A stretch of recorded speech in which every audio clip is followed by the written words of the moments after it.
prezados irmãos, minhas prezadas irmãs, boa tarde a todos. Nós vamos iniciar os nossos estudos evangélicos dessa tarde e vamos fazê-lo, vamos fazê-lo através da oração, elevando o pensamento a Jesus, agradecendo ao nosso amado Mestre a oportunidade de nos encontrarmos aqui reunidos, estudando a boa nova que Ele nos levou e que tem significado ao longo dos séculos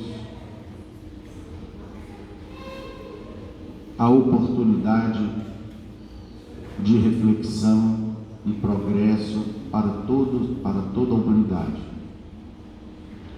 Agradecemos a Jesus a existência dessa casa abençoada. Agradecemos aos nossos amigos espirituais, aos quais pedimos nesse momento que ampare a todos aqui presentes, que ampare aqueles que se encontram doentes, que levem, em nome do Pai, esse amparo aos nossos lares, aos nossos familiares. Pai nosso que estais nos céus, santificado seja o vosso santo nome. Venha a nós o vosso reino, seja feita a vossa vontade, assim na terra como nos céus. O pão nosso de cada dia nos dai hoje. Perdoai as nossas ofensas, assim como perdoamos aqueles que nos têm ofendido. Não nos deixeis cair em novas faltas, livrai-nos do mal, pois que vosso são o reino, o poder, a majestade e a glória para todo sempre, que assim seja.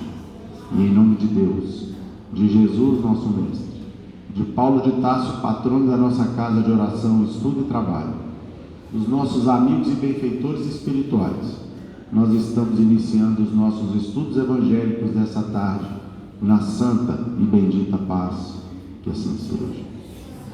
Hoje, meus irmãos, primeira reunião do dia de sábado que nós fazemos neste ano de 2025, que Jesus possa nos abençoar essa casa, para que nós possamos estar sempre aqui presentes, com o objetivo de estudarmos todos juntos o Evangelho de Jesus, da mesma maneira que Ele o fazia, quando aqui esteve entre nós, caminhando pelas estradas, pelas montanhas, pela praia, no mar, legando à humanidade a bênção da sua boa nova. Do item número 1 do evangelista Mateus, no capítulo 27 do Evangelho segundo o Espiritismo: pedi e obtereis. Qualidades da prece. Quando orardes, não vos assemelheis aos hipócritas, que afetadamente oram de pé nas sinagogas e nos cantos das ruas, para serem vistos pelos homens. Digo-vos, em verdade, que eles já receberam sua recompensa. Quando quiserdes orar, entrai para o vosso quarto, e fechada a porta, orai a vosso Pai em secreto.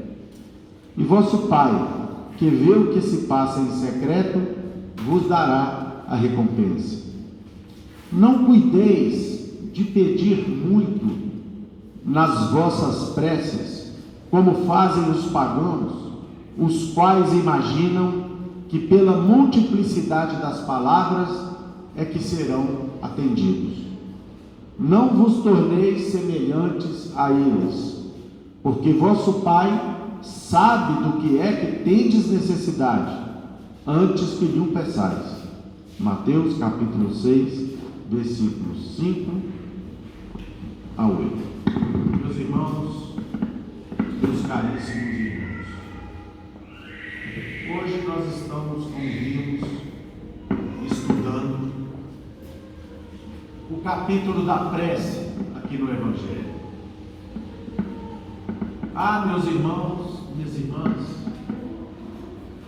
quantas e quantas vezes, ao longo das nossas vidas, e esse que vos fala de maneira muito especial, não tenha levado o pensamento a Deus. Muitas vezes, um coração, ou com os corações partidos, pelas dificuldades e pelas agruras da vida. Muitas vezes com os olhos marejados de lágrimas.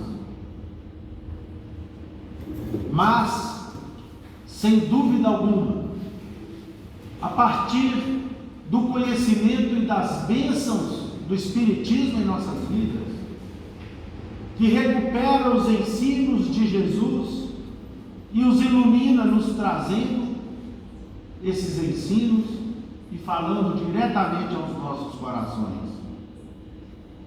Nós fazemos nesses momentos as orações que nos cabem fazer, com os corações repletos de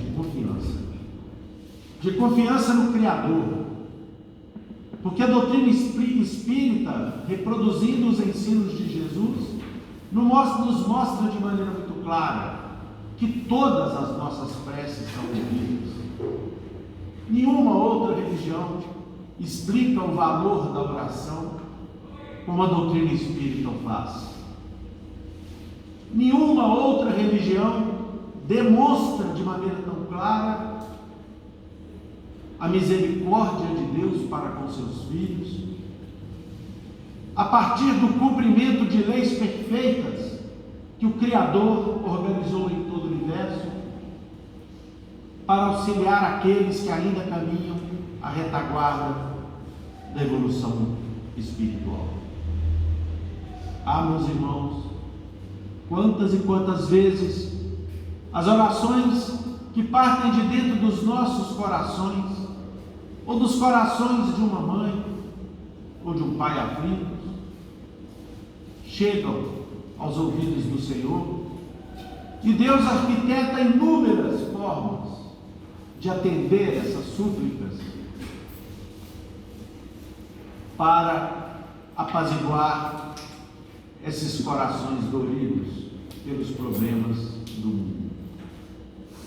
Quantas e quantas vezes nós não elevamos os nossos pensamentos a Deus a cada manhã, e a doutrina espírita nos ensina a louvar o Senhor, não apenas para lhe suplicar as necessidades que temos, mas também para agradecer a bênção do amanhecer de cada dia.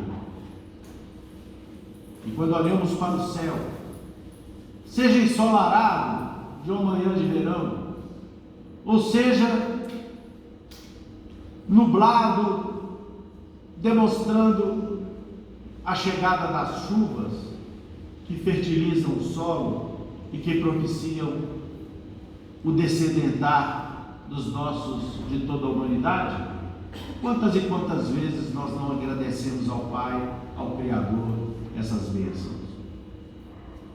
Quantas e quantas vezes, meus irmãos, tomados de agradecimento pelo Criador, nós não agradecemos os benefícios que Ele nos traz?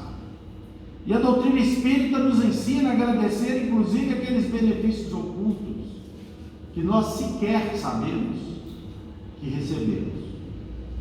As doenças que são curadas sem que nós soubéssemos que as tínhamos, ou que são curadas após o passar do tempo, deixando apenas o seu legado de experiências, que nos faz repensar muitas vezes as nossas próprias vidas.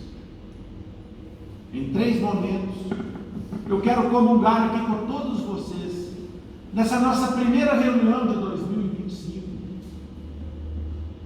o pensamento de Santo Agostinho, arauto, discípulo de Jesus, que chegou alguns séculos após a vida do Cristo, para poder fazer com que a igreja voltasse ao seu leito de simplicidade, e de pureza, para fazer com que os ensinamentos morais que Jesus nos legou fossem de fato o epicentro do conjunto de ensinamentos que eram levados até os fiéis daquele tempo.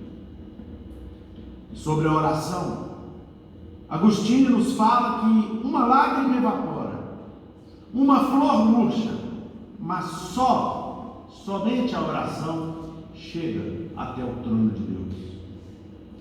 E ele continua numa outra frase belíssima: filha primogênita da fé, a oração nos encaminha para a senda que nos conduz a Deus. E finalmente, numa outra gota de luz que eu pincelei de uma própria comunicação de Agostinho, no Evangelho que nós estamos, nesse capítulo que estamos a estudar, ele nos fala: avançai pelas veredas da prece, e ouvirei as vozes dos anjos. Meus irmãos, Santo Agostinho foi um dos pais da igreja, um dos homens mais sábios que já caminharam pelo nosso planeta, um enviado abençoado de Jesus, que teve como missão, como eu disse, a implantação do cristianismo aqui no nosso mundo. E ele não poderia se referir à necessidade da prece ou à excelência das orações, a não ser da maneira bela com a qual ele nos faz nesta mensagem do livro do Evangelho, como também nas suas ordenações, nas suas confissões, que são obras maravilhosas que retratam o seu pensamento e que retratam a sua fé. Santo Agostinho nos informa que os espíritos angélicos vieram e vêm até hoje ao plano terrestre nos anunciar a chegada do Consolador prometido. Ele trouxe também essa missão de mostrar ao mundo, lá naqueles idos tempos, que as promessas de Jesus não foram em vão, não foram vazias, e que haveria um momento da humanidade em que ela se depararia com uma ordem de ideias e de pensamentos provenientes de espíritos do quilate do próprio Santo Agostinho, e haveria de fazer com que a humanidade retomasse o seu caminho, a sua senda, em busca da sua regeneração. É isso que, em muitos momentos de sofrimento e tribulações pelos quais passava a humanidade, é que um outro discípulo de Jesus, um professor francês, nascido na cidade de Lyon, toma conhecimento das manifestações dos espíritos nos salões elegantes de Paris e estuda toda aquela ordem de fenômenos, e daí a alguns anos concebe para toda a humanidade, com a ajuda dos espíritos superiores, inclusive do próprio Santo Agostinho, aquele que seria, sim, definitivamente o Consolador que Jesus prometera à humanidade. Jesus, meus irmãos, sempre lidou com as criaturas humanas, não como criaturas inferiores. Aliás, essa é uma característica dos grandes sábios, que aprenderam com Cristo a lidar com as criaturas, apenas denominando-as de irmãos, de irmãs, independentemente do seu poder ou da sua glória, independentemente de sua cultura ou da sua ignorância, independentemente do seu coração bondoso ou do seu espírito ainda atrasado. Jesus nos chama até hoje de irmãos. Ele não escolheu nenhum tipo especial de condição humana. Ele não veio para uma determinada classe social. Jesus veio para a humanidade inteira. para redimir a humanidade inteira.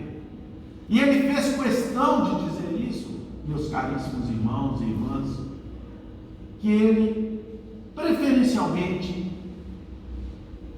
estava aqui por causa dos irmãos que sofriam, dos necessitados, daqueles aos quais ele fez questão de dizer e repetir que os seus discípulos eram os seus filhos queridos, os filhos do Calvário, os filhos do seu coração.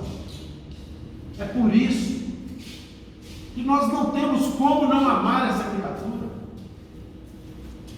Cada vez que nós vamos conhecendo mais a sua vida, e ninguém melhor do que a doutrina espírita para nos mostrar com muita clareza esse Jesus Cristo, amigo verdadeiro, presente em nossas vidas, e não o Jesus das ordenações puramente humanas, ensinado nos templos numa língua antiga, mas um Jesus presente, um Jesus constante em nossos momentos, nos momentos da nossa vida, que preferencialmente são momentos de dor, são momentos de sofrimento, que preferencialmente são momentos de tristeza, são momentos em que nós recolhemos na vida os desafios como consequência daquilo que nós mesmos plantamos. Esse Cristo é aquele que está ao nosso lado, é aquele que sussurra aos nossos ouvidos e fala aos nossos corações: meu filho, não faça isso, meu filho, tome cuidado, meu filho, ajoelhe e peça a Deus forças para que você possa resistir às tentações do mundo. E é esse mesmo Cristo que nos aconselha e nos roga para que sigamos na senda do bem, que quando caídos, quando absolutamente fracassados do mundo, quando vencidos pelas nossas fraquezas, ele se aproxima de novo e, ao contrário de muitas outras pessoas, não nos julga, não nos critica, não nos afunda mais, não nos mantém presos ao chão para que nós possamos sofrer as consequências dos nossos erros. Esse Cristo vem, meus irmãos, e nos abraça, e nos estende as mãos, e nos consola, nos chama de amigos, e nos convida para o reerguimento. É esse o Jesus ao qual nós precisamos imediatamente nos habituarmos a orar. É esse o Cristo que está ao nosso lado o tempo todo e que nós não podemos jamais esquecer da sua presença, para que essa presença possa cada vez mais nos influenciar, para que nós possamos, aos poucos, compreendermos a necessidade de sermos assim também para com os nossos irmãos em humanidade. A oração proveniente dos corações das criaturas nos aproxima da influência e do amor do nosso Senhor Jesus. Agora, existem algumas condições. É preciso que nós compreendamos que não é qualquer oração que chegará aos pés do nosso Senhor. É preciso a compreensão de que, ligada à oração, precisa haver a presença de um sentimento diferente. Um sentimento que pode ser até o teu arrependimento, mas que precisa ser sincero, que precisa ser verdadeiro, que não pode ser aquele arrependimento, como nos dizia o apóstolo, do arrependimento, da multiplicação das atitudes e da repetição das obras vãs. Aquele arrependimento que nos tira do imobilismo, que nos mostra de maneira profunda a necessidade da transformação. Santo Agostinho, meus irmãos, nos reconhece aqui nesse capítulo, que a oração, ela é uma manifestação tocante, é a expressão que ele utiliza. O que demonstra que quanto maior a estatura moral, quanto maior a estatura evolutiva do ser ao qual nós interessamos a oração, as nossas orações, mais ele acata e mais ele respeita essas preces. E mesmo que parta de criaturas ainda tão necessitadas como nós, as orações que são, como nós vimos aqui no nosso texto evangélico da tarde, que partem de um coração que pelo menos deseja fervorosamente ser humilde e que esteja acompanhada de sinceridade de fé, ela chega ao seu objetivo, nem que seja ajudada. Maria João de Deus conta para todos nós um livro, o qual emocionou muito o Chico Xavier, porque era um livro ditado pela sua mãe. Ela nos fala dos departamentos do mundo espiritual, em que verdadeiros call-centers, lotados de espírito, estudam e recebem as orações que partem do planeta, recolhem essas orações, e aquelas que não têm força suficiente para chegar ao seu destino, eles reencaminham, analisam e reencaminham, para que assim elas cheguem. Portanto, Jesus não dizia palavras vazias quando nos ensinava que se uma ou mais pessoas estivessem reunidas em nome dele, ele estaria presente, especialmente se estiverem reunidas para orar. E é disso, meus irmãos, que o mundo está precisando. Nós precisamos nos reunir mais para orar. E quando eu vejo essa casa, na primeira reunião de sábado do ano de 2025, repleta de irmãos e irmãs tão queridos ao nosso coração, que são todos vocês, e mais que isso, repleta de irmãos do mundo espiritual, que estão aqui hoje num número muito maior do que nós temos de encarnados. O nosso coração se enche de júbilo, falo isso com toda sinceridade para vocês, se enche de alegria, porque nós estamos numa comunhão fraterna e amiga, elevando os nossos pensamentos a Deus e ao nosso Senhor Jesus Cristo, agradecendo pela bênção dessa casa do caminho, da existência dessa casa do caminho, que é o nosso solar. A oração, então, é uma manifestação tocante, o que demonstra, como eu disse, que os espíritos superiores levam todas elas absolutamente a sério. A prece, conta-nos o nosso irmão Agostinho, é o orvalho divino que aplaca o calor excessivo das paixões. Quem tem a oportunidade de acordar logo pela manhãzinha, depois de um dia anterior de calor intenso, vai observar o quanto é gostoso recolher o resultado do orvalho que caiu durante a noite na forma de um frescor recebido pela manhã. Agostinho compara a prece a esse frescor. E eu desafio a todos a lembrarem aqui como que acontece esse frescor nas nossas almas, quando nós, premidos pelas dificuldades que às vezes nos buscam, nós conseguimos orar de maneira tocante. E como que no frescor se apossa do nosso mundo íntimo, como se nós tocássemos energias superiores que gravitam em todo o universo e que esperam os cristãos e que aguardam os cristãos como uma determinação divina para que os cristãos sejam abençoados, especialmente nos momentos mais difíceis. Filha primogênita da fé, filha mais velha da fé, A oração nos encaminha para o caminho que nos conduz a Deus. E conclui Agostinho nesse ensinamento, cujas pílulas nós estamos aqui recolhendo para dividir com todos vocês.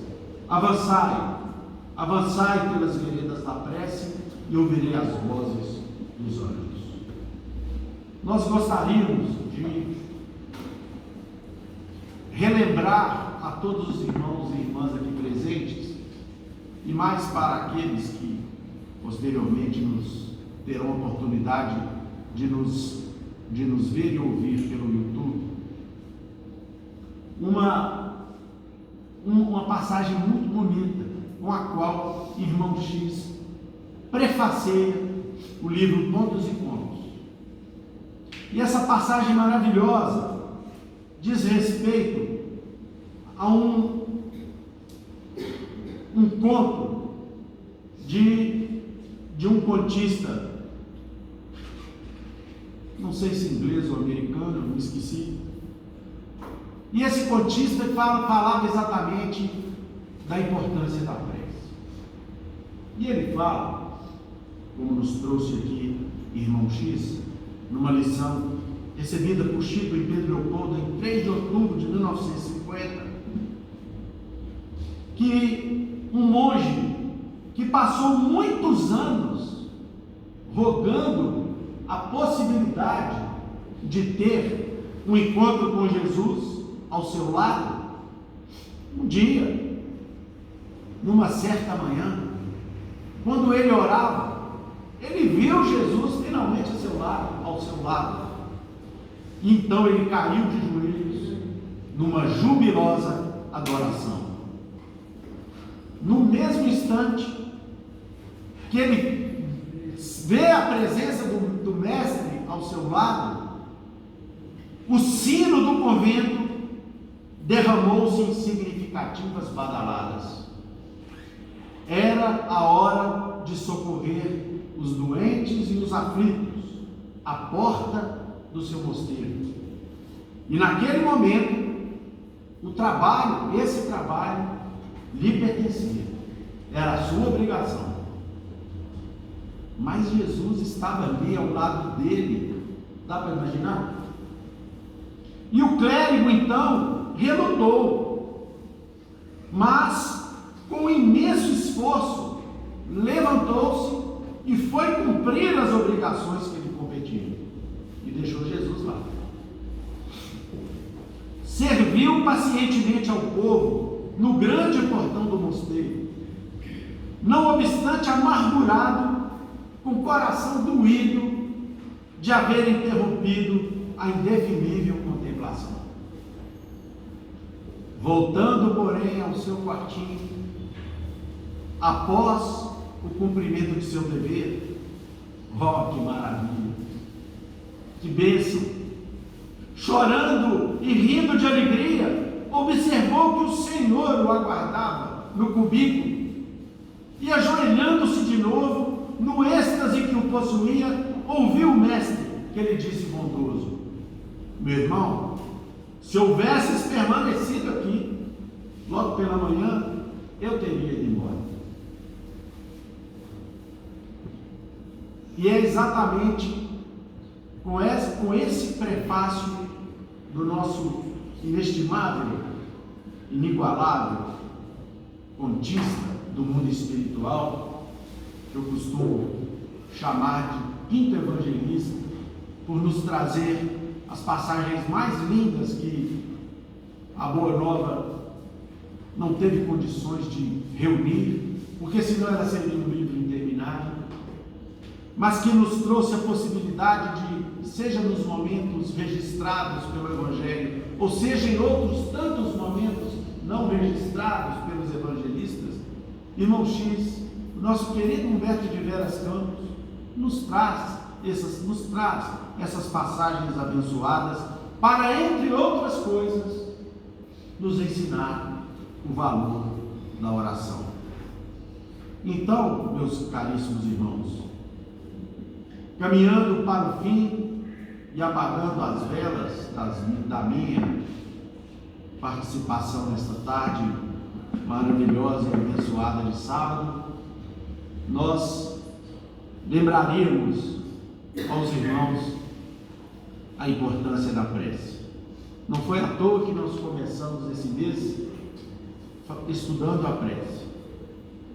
Esse veículo perfeito, quando bem utilizado, que é capaz de nos levar, nós, criaturas ainda tão necessitadas, à comunhão com o Criador. Que Jesus abençoe a todos vocês, que ampare a vida de todos vocês e de seus familiares. Muito obrigado.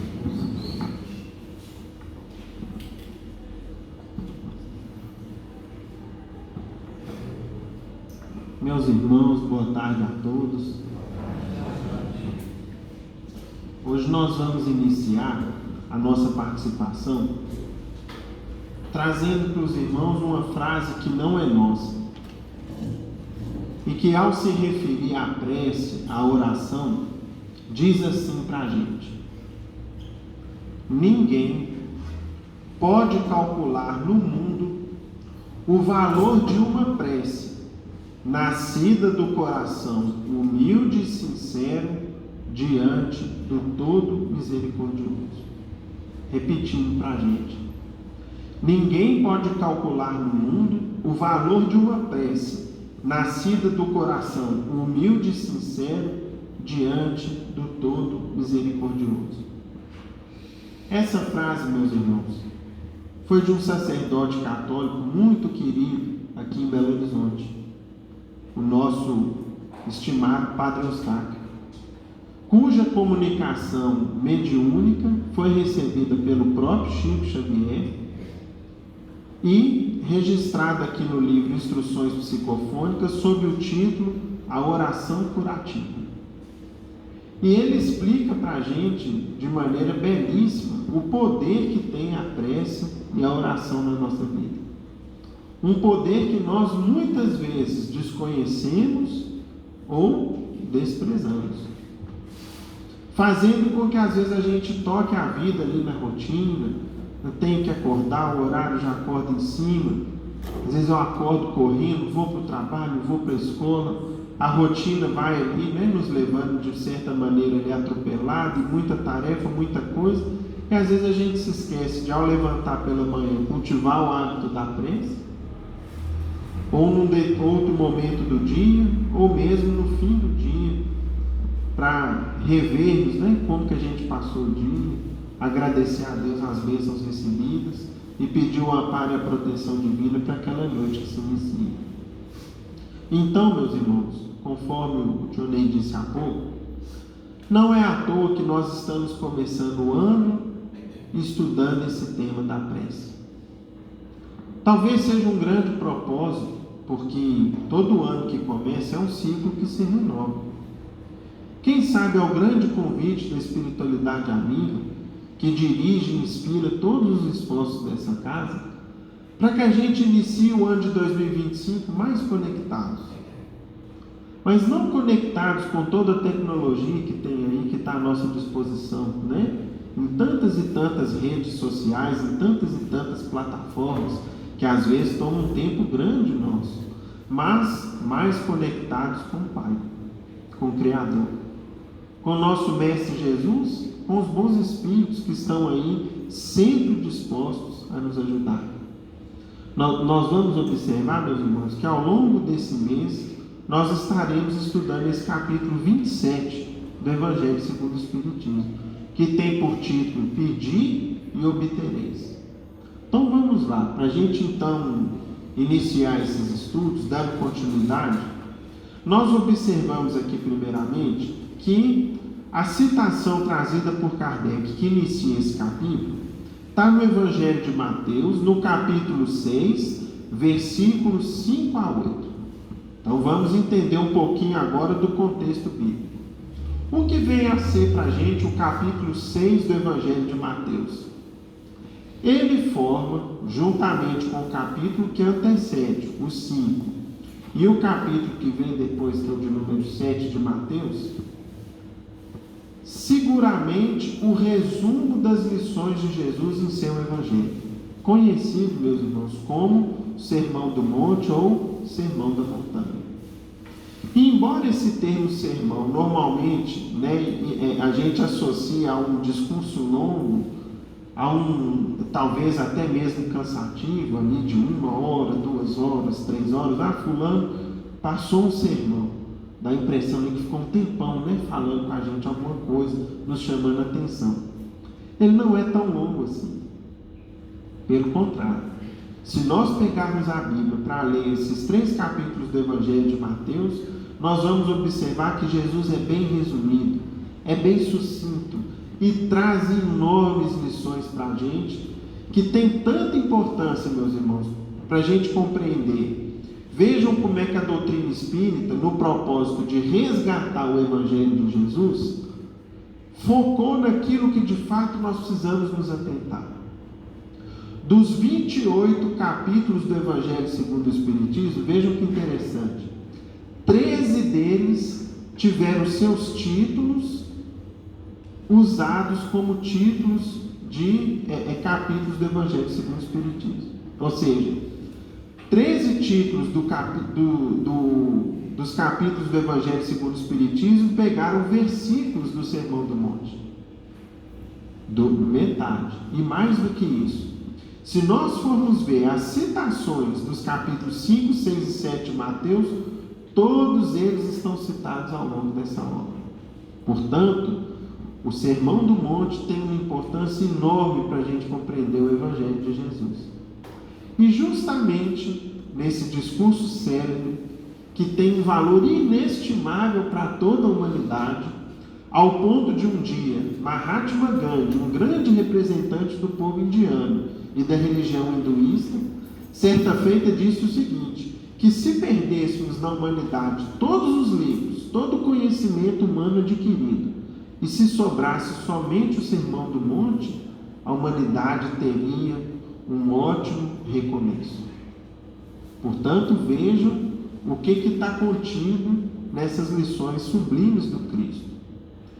E, portanto, nós então vamos até o capítulo 6 do Evangelho de Mateus, onde Jesus diz assim para a gente: quando orardes, não vos assemelheis aos hipócritas, que afetadamente oram de pé nas sinagogas e nos cantos das ruas para serem vistos pelos homens.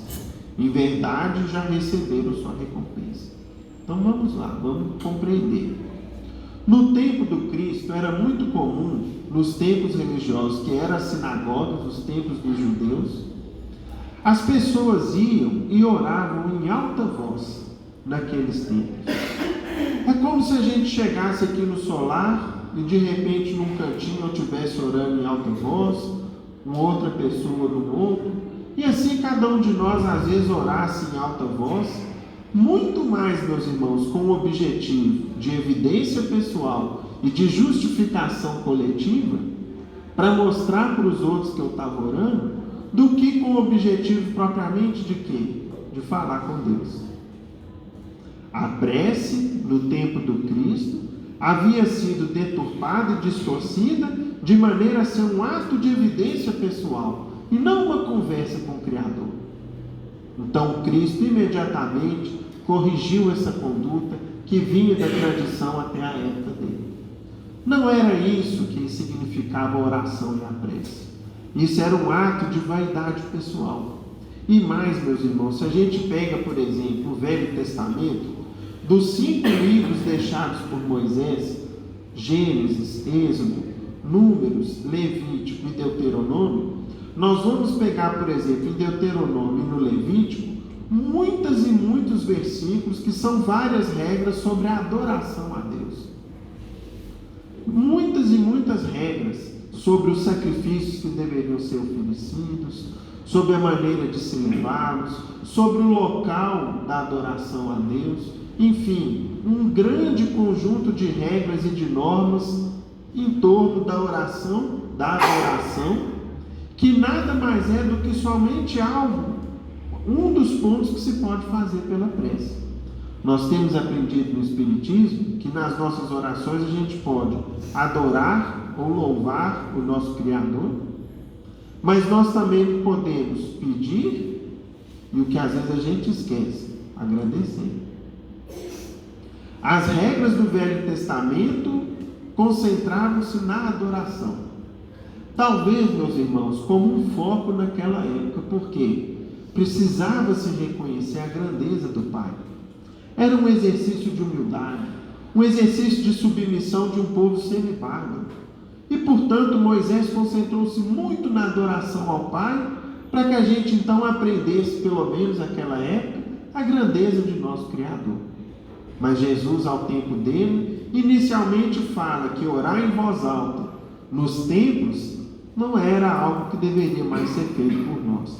E segue o Cristo ensinando: quando quiserdes orar, entrai para o vosso quarto e, fechada a porta, orai a vosso Pai em secreto.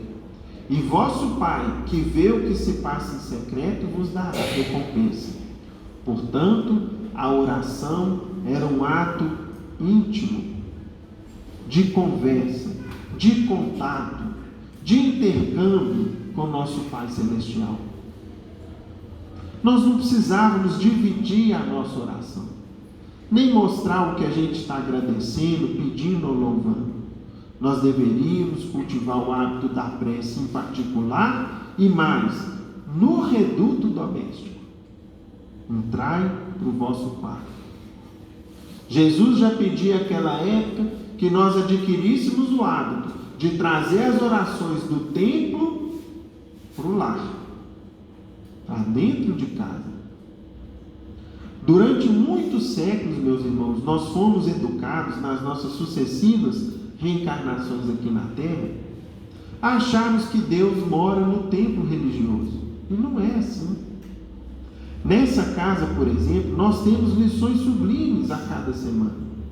Confortamos os nossos corações, temos aprendido muito, fazemos as nossas preces e orações, nas quais agradecemos a Deus, pedimos e louvamos a sua grandeza, o seu poder. Mas nós temos aprendido, por meio da doutrina espírita, que o templo é uma escola, uma oficina de trabalho, é um local de aprendizado, mas que Deus está em toda parte. Especialmente deveria estar dentro da nossa casa, no hábito da prece, no hábito da oração, no hábito do estudo das leis divinas que nós deveríamos cultivar sempre no reduto doméstico. E continua Jesus ensinando: não cuideis de pedir muito nas vossas preces, ou seja, não façam longa lista de pedidos a Deus, como fazem os pagãos, os quais imaginam que pela multiplicidade das palavras é que serão atendidos. Ou seja, não é por muito falar que a nossa prece vai ser ouvida. Uma prece, meus irmãos, às vezes curtinha, mas feita com sentimento de coração, tem um poder e um alcance muito maior do que uma longa prece que só sai dos lábios, mas não toca o nosso sentimento. Não vos torneis semelhantes a eles, porque vosso Pai sabe do que é que tendes necessidades antes que lhe peçais. E na sequência, meus irmãos, do registro bíblico, do Sermão do Monte, Kardec não citou aqui no início, na introdução desse capítulo, mas logo em seguida, no versículo seguinte, após dar essas instruções, Jesus vira-se para o povo e fala o seguinte: portanto, vós orareis assim: Pai nosso que estás nos céus, santificado seja o teu nome. E continua com a oração do Pai Nosso, que foi o Cristo que nos ensinou. Portanto, Jesus deu as orientações e os ensinou a orar. Numa oração resumida, mas repleta de significado, repleta de conteúdo, em cada mínima frase, em cada mínima sentença presente na mesa. O Cristo, então, logo em seguida, ensinou o povo e os discípulos a orarem. Pois bem, meus irmãos, todas as nossas preces não se perdem no mundo físico ou no mundo espiritual, como se fosse um pensamento que a gente cultiva e nos faz sentir bem. Não é isso. A prece, como um pensamento que vibra, viaja pelo espaço. É levado às regiões espirituais mais ou menos elevadas. E nesses locais do mundo espiritual existem departamentos, existem irmãos nossos trabalhadores, tarefeiros, que as escutam, as processam e dão encaminhamento e procuram de alguma forma, conforme as leis divinas, atender aos nossos pedidos. Vejam, por exemplo, no livro Nosso Lar, que descreve a colônia existente em cima da cidade do Rio de Janeiro, no capítulo 8, mencionando sobre o ministério do auxílio.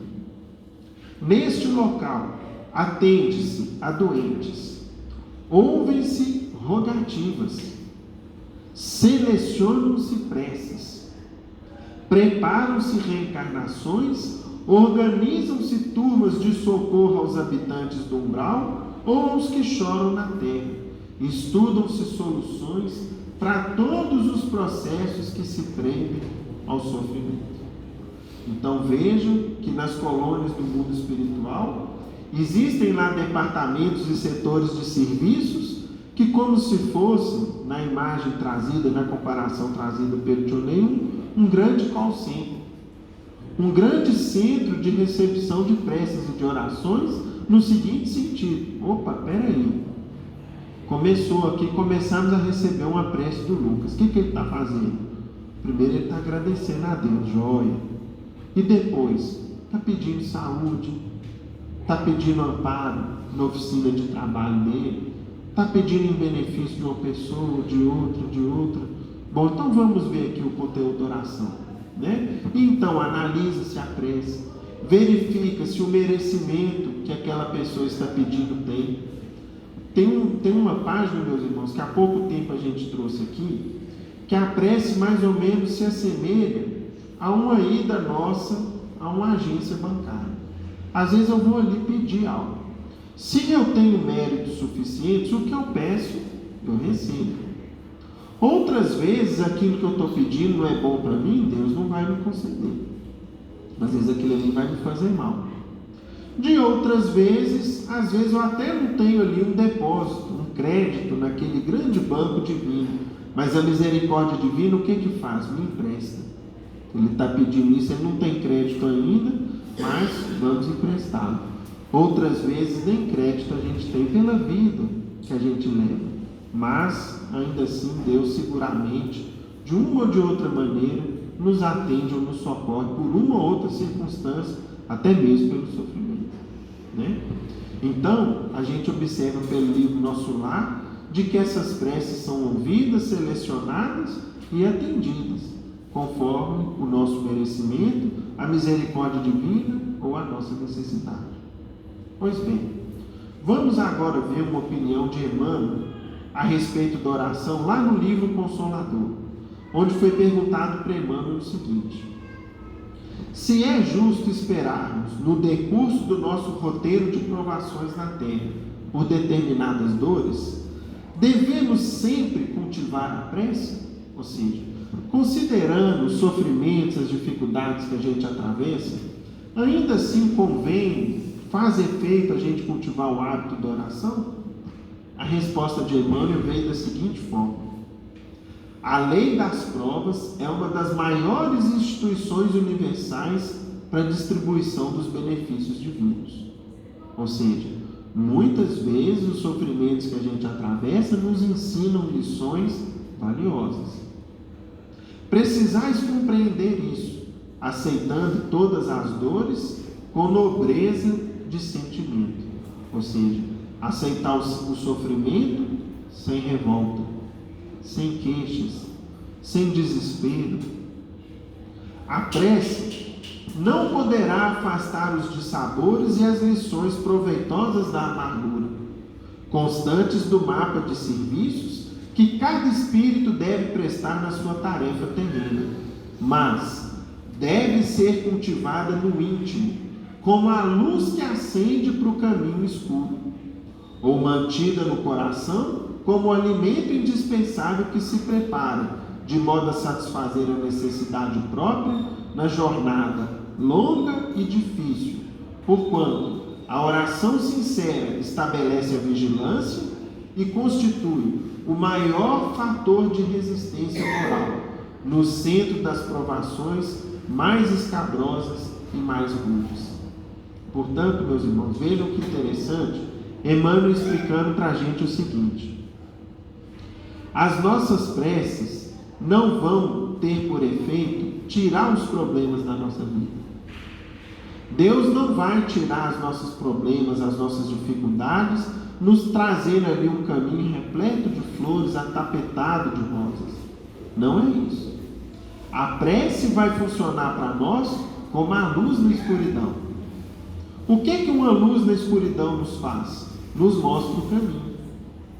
Nos mostra qual caminho seguir, nos mostra um obstáculo, nos previne de um perigo, de um problema que a gente teria pela frente e que a gente não observaria ali naquela escuridão total. Então a prece mostra-nos o entorno e alimenta o coração. E ao final Emmanuel comenta o seguinte: é por meio da prece que nós nos tornamos mais vigilantes. Orai e vigiai, dizia o Cristo no Evangelho, ou seja, fiquem atentos constantemente, sede manso como a pomba e prudente como a serpente. Então a oração nos dá vigilância e nos dá muita resistência no meio das provas mais duras. Ou seja, meus irmãos, é por meio da prece que nós vamos adquirir força, serenidade e equilíbrio para atravessar as dificuldades mais expressivas que vão nos visitar na vida. É a prece que vai nos ajudar. Então a gente tem que ter muita atenção a essa orientação do nosso querido Emmanuel. Seguindo, Cristiane, depois a gente conversa, viu, querido? Você pode me procurar depois.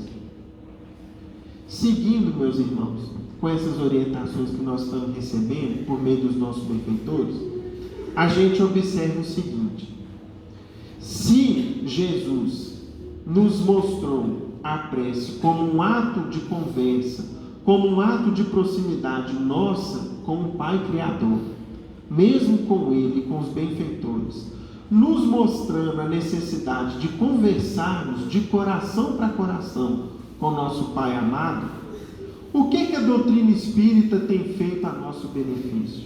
Ela tem feito o seguinte: ela tem nos mostrado e nos ajudado a levarmos o clima da prece, da oração e o estudo do Evangelho dos nossos templos, das nossas igrejas, para o reduto do lar. Vejam agora, nessa introdução do livro Jesus no Lar, o que Emmanuel vai falar para a gente a respeito desse exercício, desse grande esforço que a doutrina tem feito para nos ajudar. Vejam só.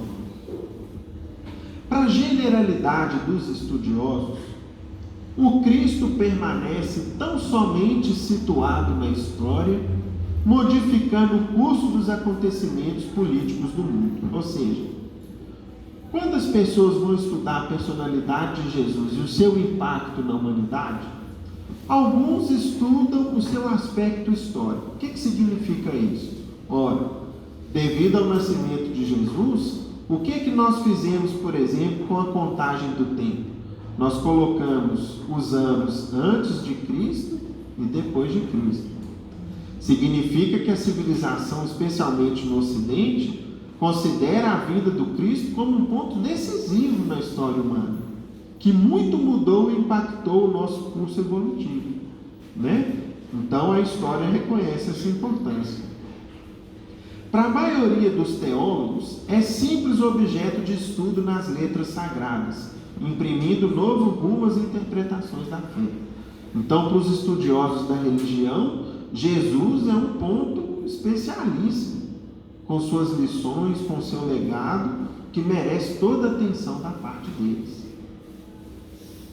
Para os filósofos, é o centro de polêmicas infindáveis, polêmicas sem fim. E para a multidão dos crentes inertes, vejam que interessante, para a grande maioria dos homens que acreditam, mas que não sentem, não vibram não estudam e não compreendem com profundidade o Evangelho, é o benfeitor providencial nas crises inquietantes da vida comum. Ou seja, eu lembro de Jesus nas horas difíceis, para pedir a Ele saúde, para pedir a Ele proteção, para pedir a Ele dinheiro quando eu estou apertado, às vezes para pedir um prato de comida quando eu estou com fome, nas horas difíceis. Todavia, quando o homem percebe a grandeza da boa nova, a grandeza do Evangelho, compreende que o Mestre não é apenas o reformador da civilização, o legislador da crença, o condutor do raciocínio ou o doador de facilidades terrestres, mas também, acima de tudo, o renovador da vida de cada um. Atingindo esse entendimento, a criatura ama o templo que lhe orienta o modo de ser. Ou seja, quando a gente então compreende que Jesus veio para renovar a nossa vida, que o Evangelho é sobretudo, meus irmãos, um convite à melhoria individual, à mudança de comportamento, à mudança da minha conduta, nós que amamos o templo que orienta o nosso modo de ser, ou seja, nós cada vez mais estimamos e amamos essa casa. Criamos aqui verdadeiros laços de amizade, de gratidão, de carinho, que vão nos ajudando ao longo do tempo. Contudo, não se restringe às reuniões convencionais para as manifestações de adoração. E sim, traz o amigo celeste ao santuário familiar, onde Jesus então passa a controlar as paixões, a corrigir as maneiras e a inspirar as palavras. Então vejam que interessante. Desse ponto em diante, o que a gente faz? Eu preciso levar Jesus para dentro da minha casa. Eu não posso deixar o Cristo só lá no solar, só na igreja que eu gosto, que eu frequento, que eu costumo ir. Eu preciso levar o Cristo comigo. E ao trazermos, meus irmãos, Jesus para dentro do lar, uma grande transformação se observa. Por quê? O Evangelho no lar, Jesus no nosso lar, nós começamos a controlar as nossas paixões. O que significa isso? Nós começamos a colocar limite nos nossos vícios, nos nossos maus costumes, na nossa má conduta. Começamos a corrigir as maneiras. Eu começo a falar de maneira mais fraterna. Eu policio o meu vocabulário. Eu passo a ser mais gentil, mais afável, mais doce com aqueles que estão à minha volta. Porque eu gosto de ser tratado assim, então eu preciso tratar assim meu semelhante. E tenho também as minhas palavras inspiradas, habilitando o aprendiz a traduzir os ensinamentos eternos por meio de ações vivas, com as quais espera Jesus estender o divino reinado da paz e do amor sobre a terra. E conclui Emmanuel dizendo: quando o Evangelho penetra o lar, o coração abre mais facilmente a porta ao Mestre Divino. Ou seja, quando a gente leva Jesus para dentro de casa, quando a gente passa a cultivar o hábito da oração dentro do lar e instituímos em nossa casa, especialmente o culto do Evangelho no lar, Jesus se aproxima mais de nós. E mais, Ele encontra melhor acesso aos nossos corações. E assim a gente começa a se modificar de verdade. O que seria, por exemplo, meus irmãos, das famílias, se nós não aprendemos a perdoar uns aos outros? Nenhuma família se sustenta sem perdão. Nenhuma. É questão de tempo para que um se indisponha com o outro e ali ocorra um rompimento. Com o perdão, a família se mantém. O que seria do lar e da família se a gente não aprendesse a renunciar de vez em quando?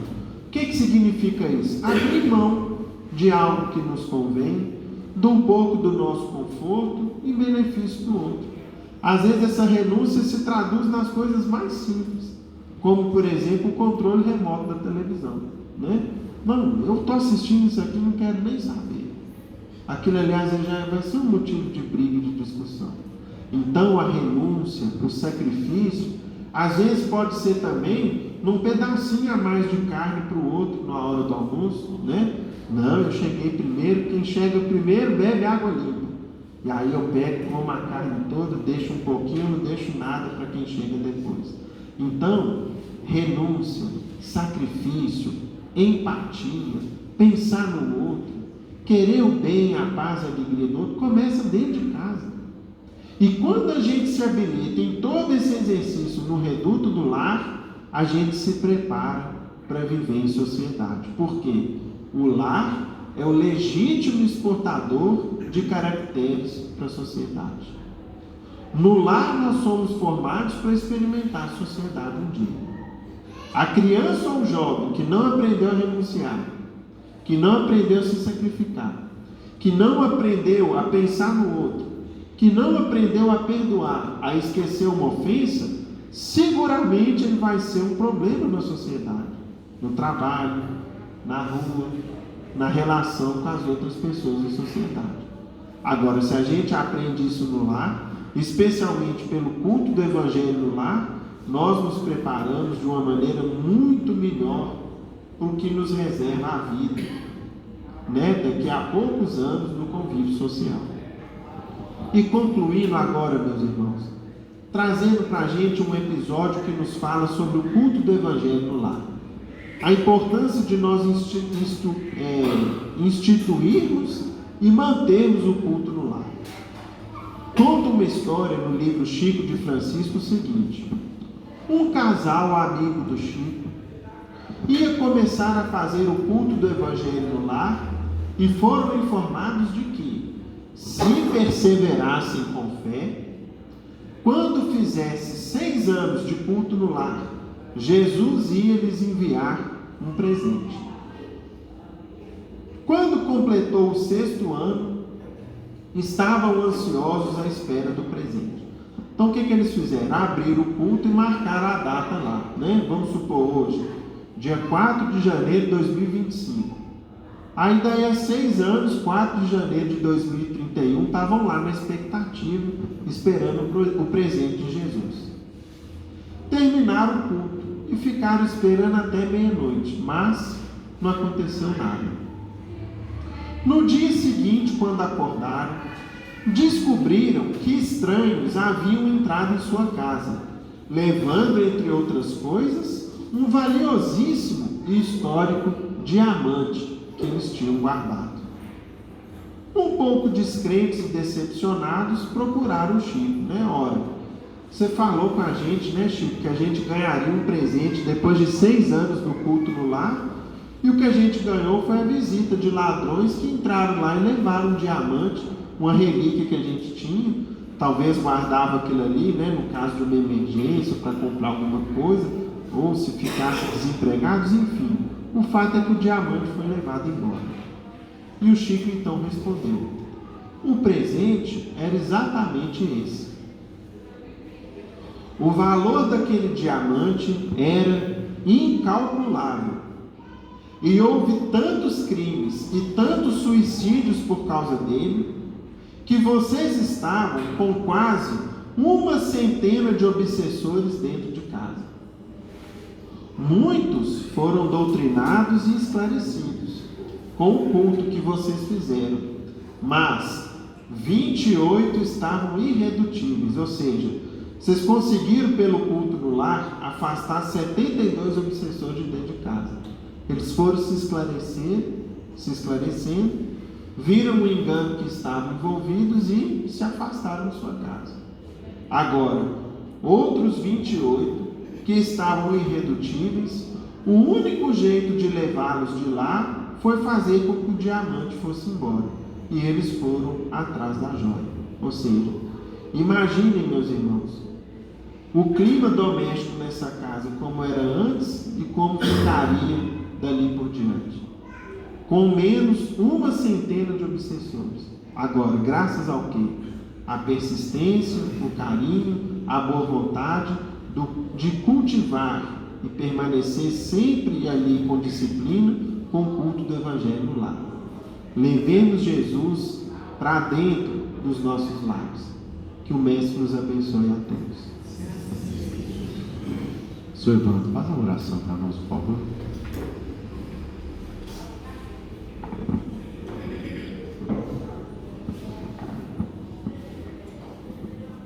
Querido Mestre Jesus, terminados os comentários da primeira reunião do ano que se inicia, elevamos o pensamento a vós, Senhor, para pedir o vosso amparo, a vossa assistência, por todos nós que aqui frequentamos esta casa espiritual, em busca de consolo e paz. Abençoe, Senhor, a Fraternidade Espírita Paulo de Tarso. Abençoe todas as frentes de trabalho que irão percorrer esse ano de 2025. E pedimos, Senhor, que os nossos benfeitores espirituais estejam sempre ao nosso lado, de fortalecer em nós a fé, a esperança, a coragem, o esclarecimento dos ensinamentos de Jesus. Eles que são os verdadeiros condutores do nosso trabalho, possam estar sempre ao nosso lado, nos ajudando a superar as dificuldades do caminho.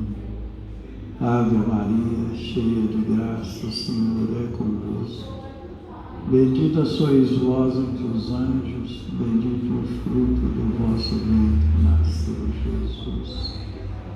Santa Maria, Mãe de Jesus, rogai a Deus por nós, pobres pecadores, encarnados e desencarnados, hoje, agora e sempre, que assim seja. Devolvemos a palavra ao nosso irmão Euler Filho, para que ele possa encerrar a reunião da tarde. Por essa rogativa, em nome de Deus, de Jesus, nosso Mestre amado, de Paulo de Tarso, patrono da nossa casa, de oração, estudo e trabalho, dos nossos amigos e benfeitores espirituais, nós estamos encerrando os nossos estudos evangélicos e doutrinários desta tarde de sábado, na santa e bendita paz, que assim seja. A fila do passe será formada aqui.